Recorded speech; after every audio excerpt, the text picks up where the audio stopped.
Shalom, salam sejahtera bagi kita semua, Bapak Ibu yang Tuhan kasihi, dimanapun kita berada. Salam sehat, salam damai, dan kasih Tuhan senantiasa menyertai kehidupan kita. Bapak Ibu yang dikasihi oleh Tuhan kita, pada saat ini kita akan mendengarkan sabda Tuhan. Oleh karena itu, mari kita menyatukan hati dan kita berdoa. Ya Allah kami, Allah yang maha baik, Allah yang kami percaya lewat Yesus Kristus. Pada saat ini kami akan mendengarkan sabda Tuhan. Tuhan tolong kami dengan Roh Kudus-Mu, supaya kami mengerti sabda-Mu. Dalam nama Yesus kami berdoa. Amin. Kebenaran firman Tuhan yang menyapa kita pada saat ini, yang tertulis dalam kitab Roma pasal 10, ayat 8 sampai dengan ayat yang ke-13, demikian firman Tuhan. Tetapi apakah katanya? Ini, firman itu dekat kepadamu, yakni di dalam mulutmu dan di dalam hatimu.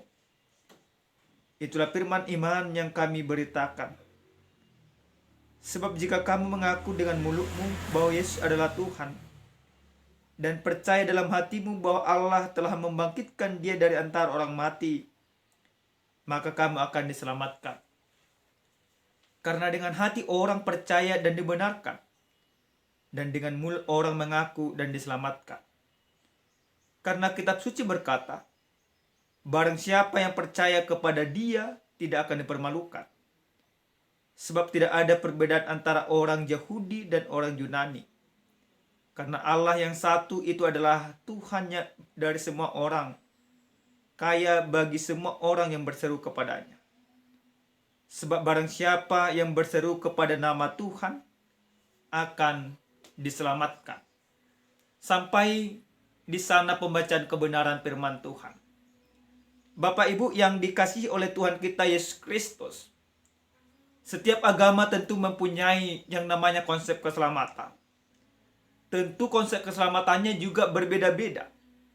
Terkadang akibat dari konsep keselamatan yang berbeda-beda, terjadi sebuah pergesekan-pergesekan di antara pemeluk agama yang satu dengan yang lain.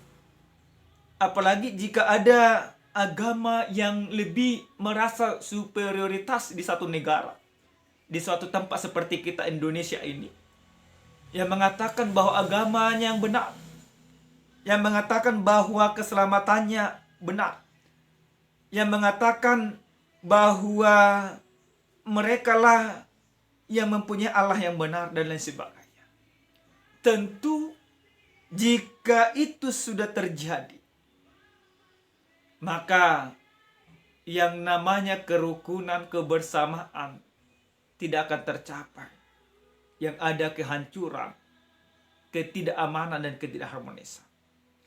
Dalam perikop firman Tuhan yang sampai kepada kita pada saat ini, Bapak Ibu yang dikasihi oleh Tuhan kita Yesus Kristus, jelas terlihat di mana orang Yahudi juga menjunjung konsep keselamatan. Konsep keselamatan bagi orang Yahudi yaitu mengatakan dengan melakukan semua hukum Taurat lah, maka akan memperoleh keselamatan. Bahkan cenderung mereka dengan sombongnya, dengan merasa hebatnya, bahwa keselamatan yang hakiki itu yaitu ketika melakukan hukum Taurat. Hukum Taurat seakan-akan menjadi didewakan oleh orang-orang Yahudi pada saat itu. Bahkan akibat dari sebuah konsep keselamatan yang ada dalam pemahaman mereka, terjadi pemaksaan yang mereka lakukan, terjadi penyahudian. Maka setiap orang harus Yahudi supaya memperoleh keselamatan itu, supaya memperoleh hukum Taurat itu. Nah, pemahaman yang demikianlah yang ditentang dan yang mau diluruskan oleh Paulus. Bapak Ibu yang dikasih oleh Tuhan kita Yesus Kristus, dalam perikop kita ini bagaimana Paulus meluruskan pemahaman mereka yang sudah keliru. Bahkan Paulus memberikan pemahaman dari hukum Taurat itu sendiri. Orang Yahudi mengatakan bahwa Abraham adalah nenek moyang mereka. Abraham yang selalu mereka eluk-elukkan. Paulus mengajari mereka dari hukum Taurat itu sendiri. Orang Yahudi berpikir bahwa Abraham itu memperoleh pembenaran dari Allah, atau diselamatkan oleh Allah, atau dicintai oleh Allah. Itu dikarenakan karena Taurat atau sunat yang Allah berikan kepadanya. Paulus katakan tidak. Jauh sebelum dia melakukan sunat atau melakukan Taurat, seperti yang tertulis dalam kitab Rom pasal keempat, kalau dibandingkan dengan Kejadian pasal 15 ayat 1-6, jelas di sana diceritakan bagaimana Allah membenarkan dia karena iman percayanya kepada Allah. Oleh karena dia percaya kepada Allah, beriman kepada Allah, maka dia dibenarkan. Karena dia sudah dibenarkan oleh Allah, maka ada sebuah ketundukan yang terjadi bagi dia untuk melakukan setiap Taurat Allah. Nah, inilah yang dijelaskan oleh Paulus. Maka dalam firman kita yang sampai kepada kita pada saat ini, Paulus jelas mengatakan bahwa oleh kebenaran karena iman, maka setiap orang memperoleh keselamatan. Karena tidak ada satu orang pun di dunia ini, manusia yang hidup, yang mampu melakukan secara sempurna. Karena hukum Taurat itu tidak mampu dilakukan oleh manusia. Maka Yesus datang ke dunia, memberikan keselamatan, supaya setiap orang memperoleh keselamatan oleh karena iman kepada Yesus Kristus. Nah, Bapak Ibu yang dikasih oleh Tuhan kita Yesus Kristus, apa yang boleh kita lihat dari kebenaran firman Tuhan ini? Dalam ayat yang ke-9, jelas di sana disampaikan kepada kita bahwa keselamatan sesungguhnya, yaitu sebab jika kamu mengaku dengan mulutmu bahwa Yesus adalah Tuhan, dan percaya dalam hatimu bahwa Allah telah membangkitkan dia dari antara orang mati, maka kamu akan diselamatkan. Ada pengakuan dengan mulut, dan ada kepercayaan di dalam hati, mempercayai dan mengakui Yesus atau beriman sepenuhnya kepada Yesus, maka engkau diselamatkan. Nah, bahkan di ayat 10 dikatakan, karena dengan hati orang percaya dan dibenarkan, dan dengan mulut orang mengaku dan diselamatkan. Nah, inilah keselamatan yang sesungguhnya. Inilah keselamatan yang sudah diberikan oleh Allah kepada tiap-tiap orang.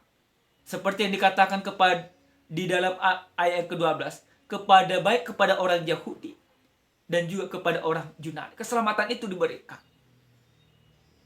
Menjadi sebuah pertanyaan, siapa yang memperoleh keselamatan ini? Orang yang beriman. Ketika Kristus datang, dia menjadi manusia, dia mati di kayu salib, dia dibangkitkan kembali dan naik ke surga. Maka setiap orang yang mengakui akan perjalanan pengorbanan Yesus, maka dialah yang akan diselamatkan. Namun banyak orang juga, Bapak Ibu yang dikasih oleh Tuhan kita Yesus Kristus, dia mengetahui semuanya itu, tapi dia tidak percaya kepada Yesus. Nah, menjadi sebuah perenungan bagi kita, Bapak Ibu yang dikasih oleh Tuhan kita Yesus Kristus.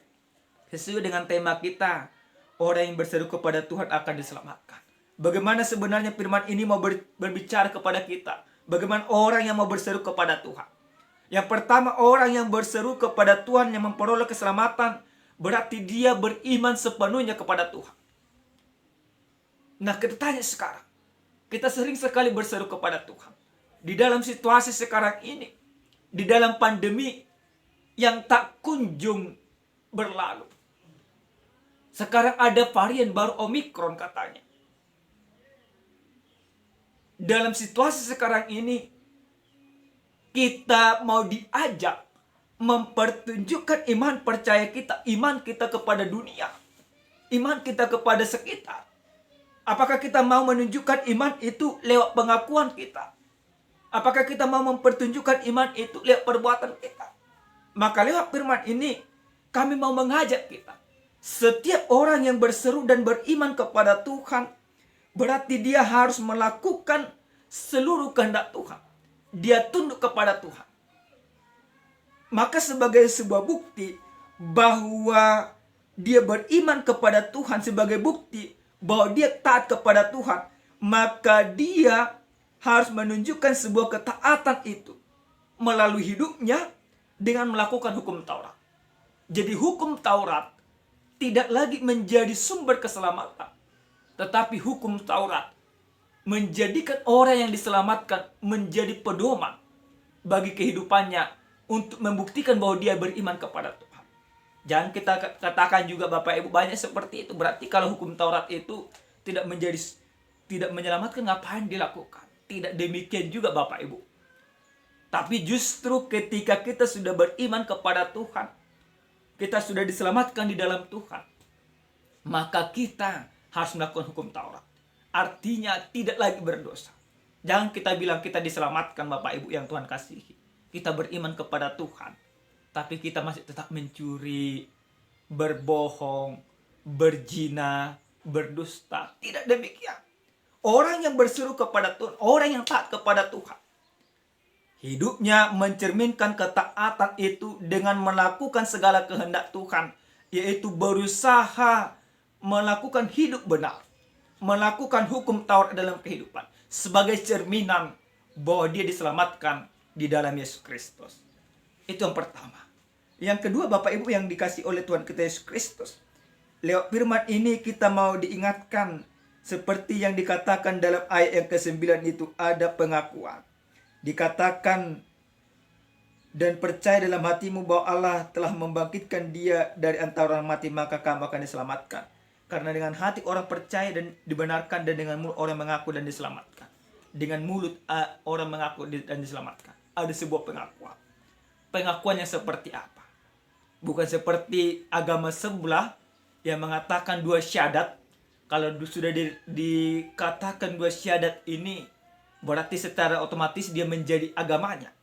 Tidak demikian yang dimaksudkan. Tapi pengakuan seperti apa? Pengakuan akan kealahan Yesus Kristus. Pengakuan akan keselamatan yang Yesus sampaikan. Pengakuan itu dipertunjukkan lewat sebuah perbuatan yang nyata.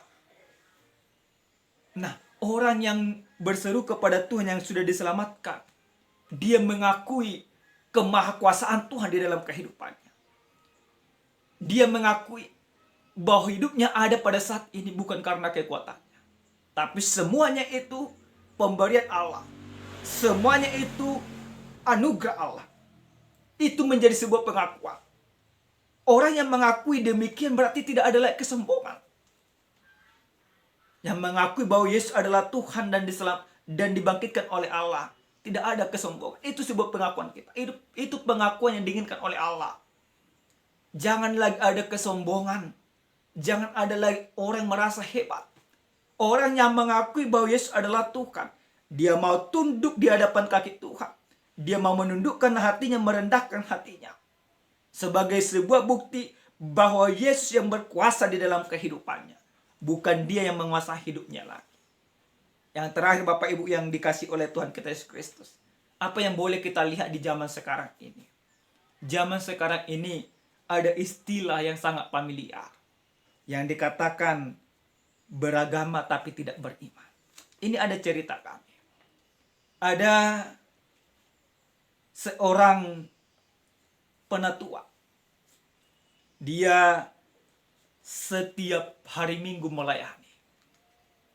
Setiap hari Minggu berdoa, berkhotbah. Dan dia dikenal banyak orang sebagai penatua yang baik pada saat itu. Nah, ini sebuah kisah nyata. Namun suatu ketika ada sebuah persoalan. Persoalan yang nyata di dalam kehidupannya. Yaitu dia mendapatkan sebuah fitnahan. Tuduhan-tuduhan dan lain sebagainya. Dia berusaha memberontak mengatakan tidak. Saya tidak melakukan hal itu. Namun oleh karena tuduhan-tuduhan yang terus-menerus terjadi di dalam kehidupannya dan keluarganya, dia lepas kendali. Apa yang dia lakukan? Dia merencanakan segala sesuatu. Dia merencanakan ingin membunuh orang-orang yang dibencinya. Nah, tepat jam 2 dini hari, dia pergi ke rumah beberapa orang. Dia lihat dia orang yang memfitnah dia ini, yang dia katakan memfitnah dia. Dia ambil parang, dia bacok dan lain sebagainya. Sampai akhirnya apa? Sampai akhirnya dia berpikir bahwa ada sekitar lebih dari 4 orang yang dia bacok. Setelah itu dia pikir bahwa mereka sudah mati. Dan dia bakar rumah itu. Rumah yang dia bacok itu, yang dia mau bunuh itu. Dan akhirnya dia bunuh diri. Nah, dari sini boleh kita lihat. Banyak orang sekarang ini, dia beragama tapi tidak beriman. Namun kita, jangan demikian.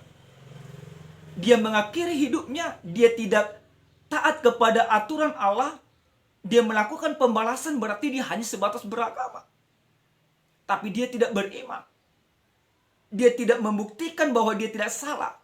Harusnya kalau dia tidak salah, dia membuktikan itu dengan berlaku yang benar dalam kehidupan. Tapi dia tidak demikian. Maka Bapak Ibu yang Tuhan kasihi, coba tanya pribadi lepas pribadi, keluarga lepas keluarga. Seperti apa kita sekarang ini? Apakah kita ini beragama tetapi tidak beriman? Atau beriman tapi tidak beragama? Itu juga tidak benar. Yang benar adalah engkau beragama dalam kehidupanmu dan engkau beriman di dalam kehidupanmu. Dan ketika engkau beragama dan beriman, itu sebuah pengakuan bahwa Yesus adalah Tuhan. Orang yang mengakui Yesus adalah Tuhan di dalam kehidupannya, dia mau tunduk kepada Tuhan, dia mau diperintah oleh Tuhan, dan dia melakukan perintah Tuhan. Amin, kita berdoa. Terima kasih ya Tuhan kami, Tuhan yang maha baik, buat segala kebaikan, kemurahan, dan penyertaan Tuhan dalam hidup kami. Kami sudah mendengarkan sabda Tuhan pada saat ini. Ajari kami supaya kami menghidupi sabda-Mu, supaya kami mengakui bahwa Yesus adalah Tuhan di dalam kehidupan kami, sehingga kami mau tunduk, mau taat kepada Tuhan sebagaimana yang Kau kehendaki dalam hidup kami. Terima kasih Bapa. Dalam nama Yesus kami berdoa. Amin. Shalom, salam sehat. Tuhan memberkati kita.